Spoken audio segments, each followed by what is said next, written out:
Estoy haciendo las ilustraciones de los animales del mundo mientras te leo un audiolibro. Hoy, Rebelión en la Granja de George Orwell. Capítulo 6. Todo ese año, los animales trabajaron como esclavos, pero el trabajo los hacía felices. Como sabían que todo lo que hacían los beneficiaría a ellos y a sus descendientes, y no a una pandilla de seres humanos ociosos y ladrones, no ahorraban esfuerzos ni sacrificios. Durante toda la primavera y el verano trabajaron 60 horas por semana. Y en agosto, Napoleón anunció que también tendrían que trabajar los domingos por la tarde. Ese trabajo era estrictamente voluntario, pero el animal que se negara a hacerlo vería reducidas sus raciones a la mitad. Aún así, no pudieron cumplir ciertas tareas. La cosecha no había sido tan buena como el año anterior, y los campos donde tendrían que haber sembrado tubérculos a comienzos del verano seguían esperando porque no habían podido ararlos a tiempo. Poco costaba prever que el siguiente invierno sería muy duro. El molino de viento presentó dificultades inesperadas. Tenían una buena cantera de piedra caliza en la granja y habían encontrado una gran cantidad de arena y cemento en una de las dependencias, de manera que todos los materiales para la construcción estaban a su alcance. Pero el problema que en un primer momento no pudieron resolver los animales fue cómo romper la piedra en trozos de tamaño adecuado. Parecía que la única manera de hacerlo era con picos y palancas, que ningún animal podía utilizar porque no andaba erguido sobre las patas traseras. Solo después de semanas de esfuerzo vano tuvo alguien la idea apropiada: utilizar la fuerza de la gravedad. El fondo de la cantera estaba cubierto de enormes cantos rodados, demasiado grandes para ser utilizados. Los animales los ataban con cuerdas y después, todos juntos, vacas, caballos, ovejas, cualquier animal que pudiera aferrar la cuerda, a veces incluso participaban los cerdos en los momentos críticos.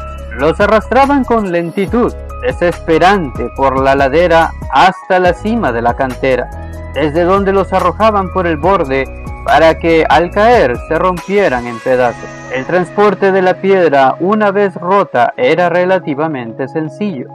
Los caballos se la llevaban en el carro, las ovejas arrastraban bloques individuales. Hasta Muriel y Benjamín, tirando de un coche de gobernanta, hacían lo suyo. A finales del verano, habían acumulado una cantidad suficiente de piedra y entonces dieron comienzo a la construcción, supervisados por los cerdos. Pero era un proceso lento y laborioso. Con frecuencia tardaban un día entero de esfuerzo agotador en arrastrar una sola piedra hasta la cima de la cantera. Y a veces, cuando la arrojaban por el borde, no se rompía. Nada hubiera sido posible sin Boxeador, cuya fuerza parecía equivaler a la del resto de los animales juntos. Cuando la piedra empezaba a resbalar y los animales, arrastrados ladera abajo, gritaban desesperados, era siempre Boxeador quien, sujetando con la fuerza la cuerda, lograba detener la piedra. Verlo afanarse centímetro a centímetro cuesta arriba, jadeando, arañando el suelo con las puntas de los cascos, los enormes flancos empapados de sudor, despertaba la admiración de todos.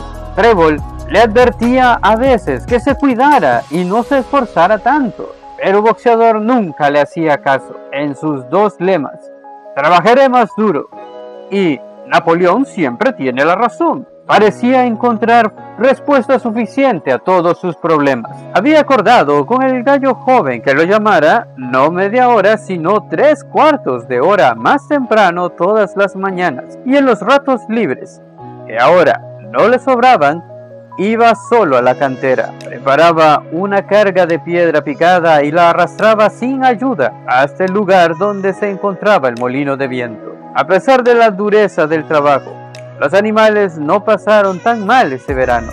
Aunque no había más comida que en la época de Jones, tampoco había menos. La ventaja de tener que alimentarse ellos solos y no tener que mantener a 5 extravagantes seres humanos era tan grande que haría falta muchos fracasos para perderla. Y en muchos sentidos, La manera animal de hacer las cosas era más eficiente y ahorraba trabajo. Por ejemplo, la tarea de arrancar malas hierbas se podía hacer con una minuciosidad imposible para los seres humanos. Además, como ahora ningún animal robaba, no hacía falta utilizar cercas para reparar los pastizales de las tierras cultivables, lo que ahorraba mucha mano de obra destinada al mantenimiento de setos y puertas. Sin embargo, al avanzar el verano empezaron a escasear de manera imprevista algunas cosas. Faltaba queroseno, clavos, cuerdas, galletas para perros y también hierro para las herraduras de los caballos, nada de lo cual podía producirse en la granja. Más tarde también haría falta semillas y abonos artificiales, además de algunas herramientas y, finalmente, la maquinaria para el molino de viento. No se les ocurría cómo podrían conseguir todo eso. Un domingo por la mañana, cuando los animales se reunieron para recibir las habituales órdenes, Napoleón anunció que había decidido adoptar una nueva política. A partir de ese momento, la granja animal iniciaría un intercambio con las granjas vecinas. No, por supuesto, con ámbito comercial, sino para obtener ciertos materiales que necesitaban con urgencia. Las necesidades del molino de viento tendrían prioridad sobre todo lo demás, dijo. Estaba, por lo tanto, negociando la venta de una pila de heno y parte de la cosecha de trigo del año en curso. Y luego, si hiciera falta más dinero, tendría que recurrir a la venta de huevos, para lo que siempre había un mercado en Willingdon. Las gallinas, dijo Napoleón, deberían aceptar ese sacrificio como contribución especial a la contribución del molino de viento. De nuevo, los animales sintieron una vaga inquietud. No tener nunca trato alguno con los seres humanos, no dedicarse nunca al comercio, no usar nunca dinero. ¿No eran esas algunas de las decisiones adoptadas en aquella primera reunión triunfal después de la expulsión de Jones? Todos los animales recordaban haber aprobado esas resoluciones, o al menos creían que lo recordaban. Los 4 cerdos jóvenes que habían protestado cuando Napoleón abolió las reuniones levantaron tímidamente la voz, pero fueron silenciados de inmediato por los tremendos gruñidos de los perros.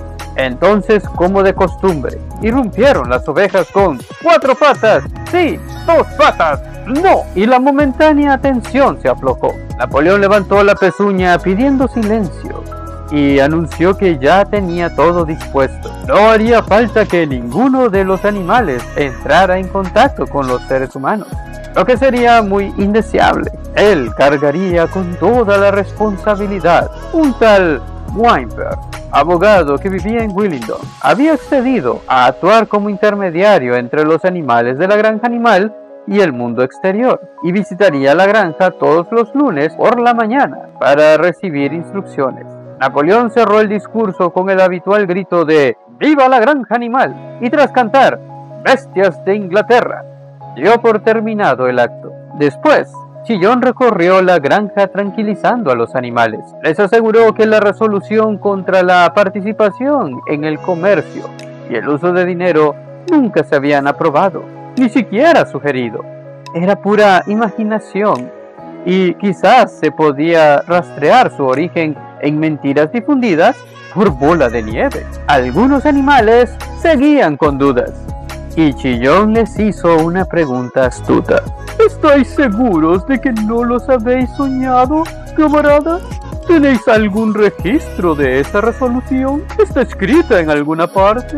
Y como era cierto que nada de eso existía por escrito, los animales aceptaron con satisfacción su error. Todos los lunes, como se había acordado, el señor Wimper visitaba la granja. Era un astuto hombrecito de patillas, abogado de poca monta, pero lo bastante listo para haber comprendido antes que nadie que la granja animal necesitaría un agente al que bien valdría la pena pagar comisiones. Los animales observaban su ir y venir con algo de terror y lo evitaban en la medida de lo posible. Sin embargo, ver a Napoleón impartiendo órdenes sobre las 4 patas a Wimper, que andaba sobre 2, los llenaba de orgullo y hasta cierto punto les permitía aceptar el nuevo plan.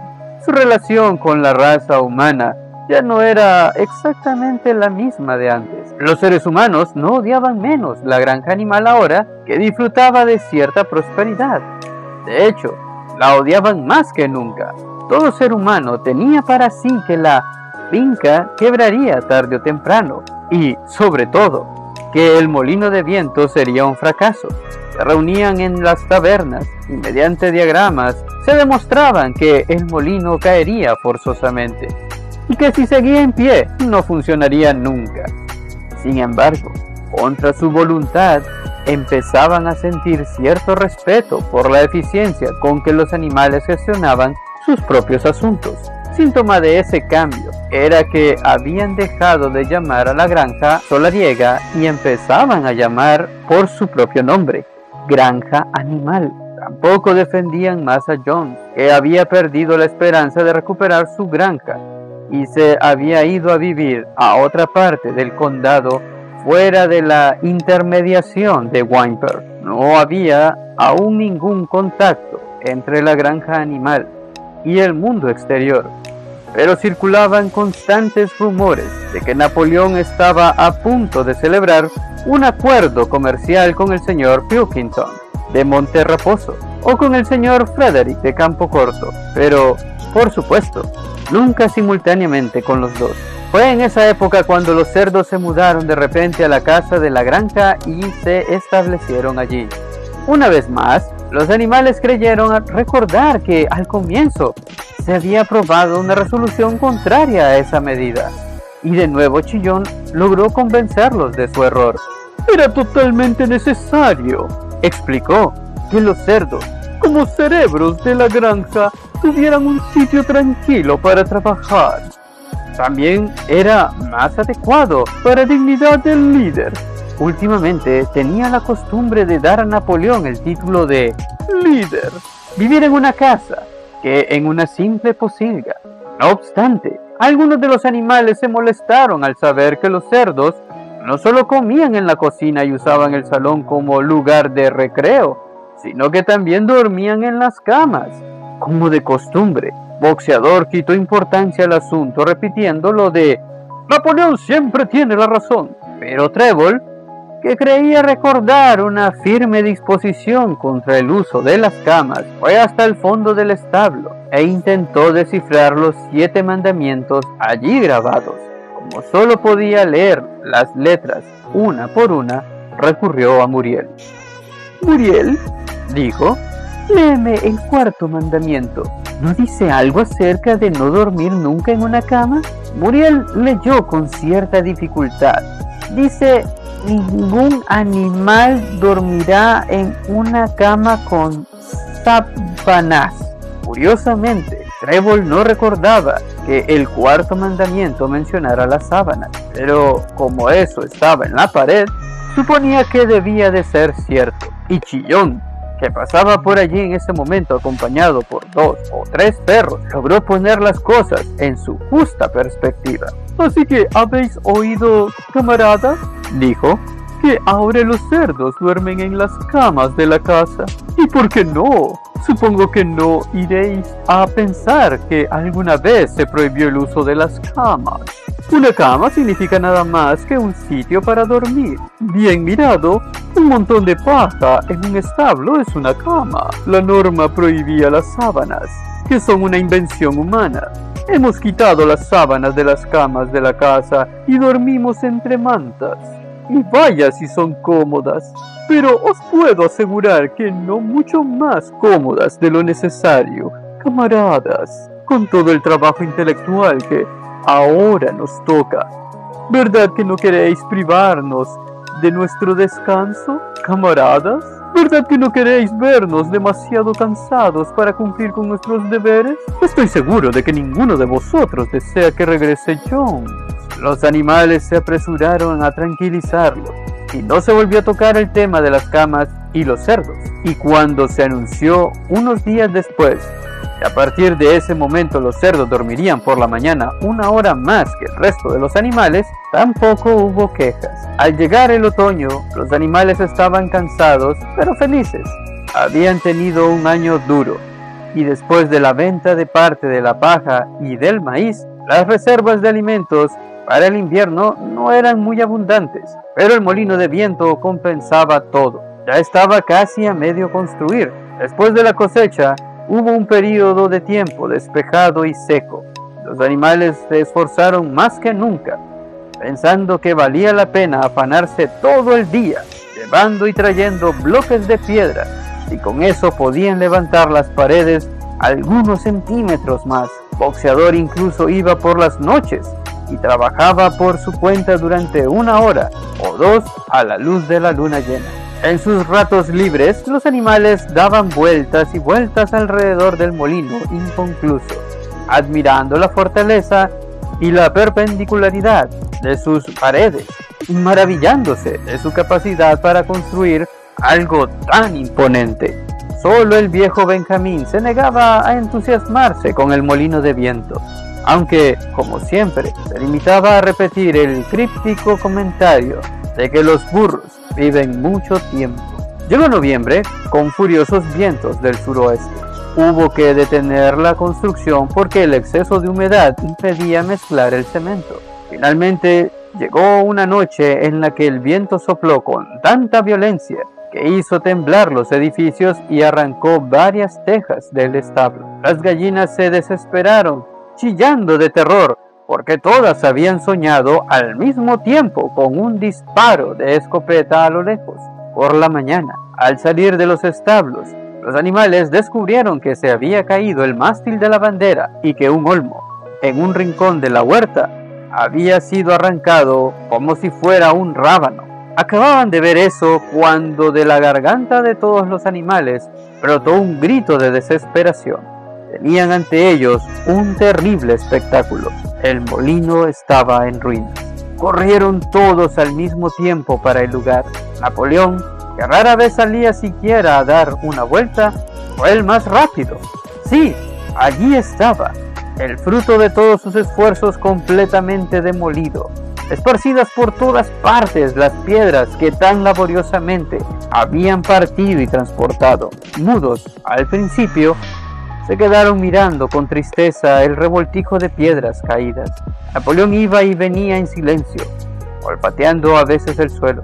Se le había endurecido la cola y la torcía bruscamente de un lado a otro, lo que denotaba una intensa actividad mental. De repente se detuvo como si su mente hubiera llegado a una conclusión. «Camaradas», dijo en voz baja, «¿sabéis quién es el culpable de esto? ¿Sabéis quién es el enemigo que ha venido por la noche y ha derribado nuestro molino de viento? Bola de Nieve», rugió de repente con voz de trueno. «Bola de Nieve ha hecho esto por pura maldad, pensando en retrasar nuestros planes y vengarse por su ignominiosa expulsión. Ese traidor se ha arrastrado hasta aquí al amparo de la noche y ha destruido nuestro trabajo de casi 1 año. Camaradas, aquí y ahora pronuncio la sentencia de muerte contra Bola de Nieve. Nombraré héroe animal de 2ª clase y le haré media fanega de manzanas al animal que haga justicia con él. Una fanega entera a quien lo aprecie con vida». Los animales se quedaron estupefactos al enterarse de que Bola de Nieve podía ser el culpable de semejante acción. Hubo un grito de indignación y todo el mundo se puso a pensar en maneras de capturar a Bola de Nieve, si alguna vez regresaba. Casi de inmediato aparecieron en la hierba, a poca distancia de la loma, las huellas de un cerdo. Solo se las podía seguir unos metros, pero parecían conducir a un agujero en el cedro. Napoleón las olió y dictaminó que pertenecían a Bola de Nieve. Expresó su opinión de que Bola de Nieve probablemente había venido del lado de la granja de Monte Raposo. «¡Basta de demoras, camaradas!», gritó Napoleón después de estudiar las huellas. «Tenemos cosas que hacer. Esta misma mañana empezaremos a reconstruir el molino y trabajaremos en él durante todo el invierno. Llueva o truene, enseñaremos a ese miserable traidor que no nos puede deshacer el trabajo con tanta facilidad. Recordad, camaradas, no debe haber ninguna alteración en nuestros planes. Los cumpliremos de manera inflexible. Adelante, camaradas. ¡Viva el molino de viento! ¡Viva la granja animal! Y así quedó el guardabarranco, el animal nacional de Nicaragua. Nos vemos pronto con otro animal nacional mientras seguimos con la lectura de este fantástico libro. Muchas gracias por haber llegado hasta acá. Nos vemos en el siguiente video. Hasta pronto.